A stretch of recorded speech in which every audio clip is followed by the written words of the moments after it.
అందరికీ నమస్కారం అండి. నేను doctor Rangaraman, medical oncologist, Medicover cancer hospital, Nellore. September నెలని ఓవేరియన్ క్యాన్సర్ అవేర్నెస్ మంత్గా పరిగణించడం జరిగింది. అసలు ఈ ఓవేరియన్ క్యాన్సర్ అంటే ఏంటి, దీని గురించి ఎందుకు తెలుసుకోవాల్సిన అవసరం ఉంది అన్నది, ఆ విషయాలు నేను మీకు వివరిస్తాను. ఆడవారిలో ముఖ్యంగా చూసే సాధారణంగా కనపడే క్యాన్సర్లలో ఓవేరియన్ క్యాన్సర్ 3వ స్థానం. చాలా ఎక్కువ మందికి బ్రెస్ట్ క్యాన్సర్ వస్తుంది. దాని తర్వాత సర్వైకల్ క్యాన్సర్ మనకి భారతదేశంలో ఎక్కువ ఉంటుంది. దాని తర్వాత ఓవేరియన్ క్యాన్సర్ 3వ స్థానంలో ఉంటుంది. ఓవరీస్ అనేది అండాశయాలు అని అంటారు. వాటిలో క్యాన్సర్ తలెత్తేదానికి అవకాశం ఉంటుంది. వాటి లక్షణాలు చాలా భిన్నంగా ఉంటాయి, సాధారణంగా కూడా ఉంటాయి. ఈ లక్షణాలు మనకి ఓవేరియన్ క్యాన్సర్ లక్షణాలు ఇలా ఉంటాయని సమాజంలో చాలామందికి తెలియకపోవడం మూలంగా చాలామంది ఓవేరియన్ క్యాన్సర్ పేషెంట్స్ని మేము అడ్వాన్స్ స్టేజ్లోనే గుర్తించడం జరుగుతూ ఉంది. మీకు అర్థం కావడానికి సాధారణంగా క్యాన్సర్కి 4 స్టేజ్లు ఉంటాయి. అందులో 1వ స్టేజ్, 2వ స్టేజ్ని ఎర్లీ స్టేజెస్ అంటారు. 3వ స్టేజ్, 4వ స్టేజ్ని అడ్వాన్స్ స్టేజెస్ అంటారు. ఈ ఓవేరియన్ క్యాన్సర్ ముఖ్యంగా ఏంటంటే up to 75% of the patients మనకి అడ్వాన్స్ స్టేజ్లోనే గుర్తించడం జరుగుతూ ఉంటుంది.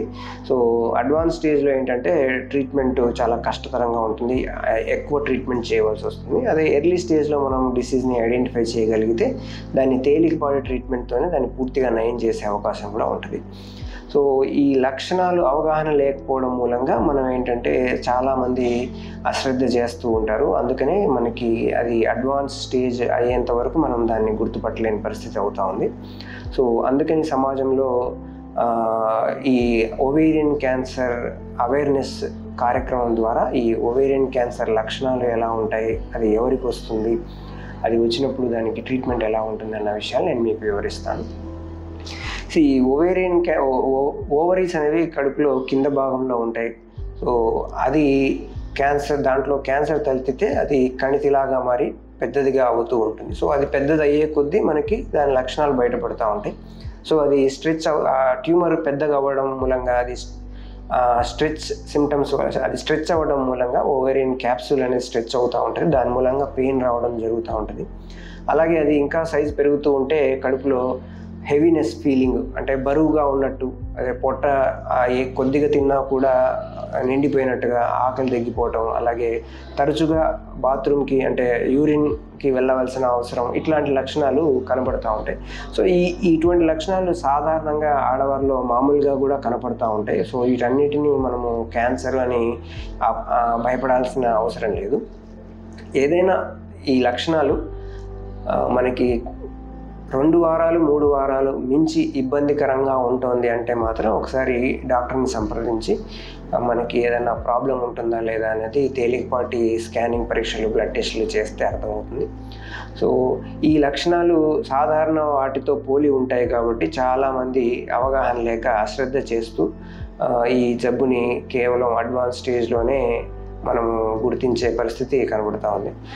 సమాజంలో ఈ లక్షణాలపై అవగాహన పెరిగితే డాక్టర్ని ఎర్లీగా కన్సల్ట్ చేసే అవకాశం ఉంటుంది. కాబట్టి ఈ ఓవేరియన్ క్యాన్సర్ అవేర్నెస్ మంత్ సందర్భంగా ఈ లక్షణాలపై సమాజంలో ఆడవారందరూ ఆ లక్షణాలను తెలుసుకొని ఇటువంటి లక్షణాలు కనపడిన వెంటనే డాక్టర్ని సంప్రదించి దానికి సరిపడా టెస్టులు చేయించుకొని జబ్బుని ఎర్లీగా ఐడెంటిఫై చేసుకోగలిగితే దాన్ని పూర్తిగా నయం చేసుకునే అవకాశం ఉంటుంది.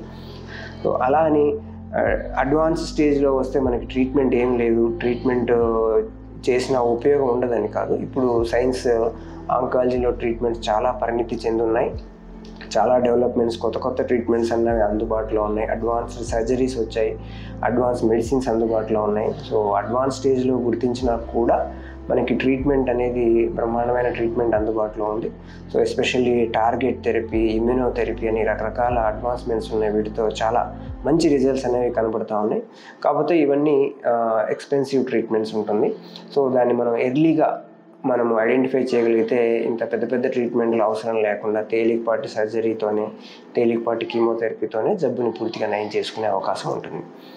ఈ విషయాల్ని నలుగురికి తెలియజేసి ఈ ఓవేరియన్ క్యాన్సర్ అవేర్నెస్ మంత్ని సక్సెస్ఫుల్ చేయవలసిందిగా మీ అందరికీ కోరుకుంటున్నాను. Thank you.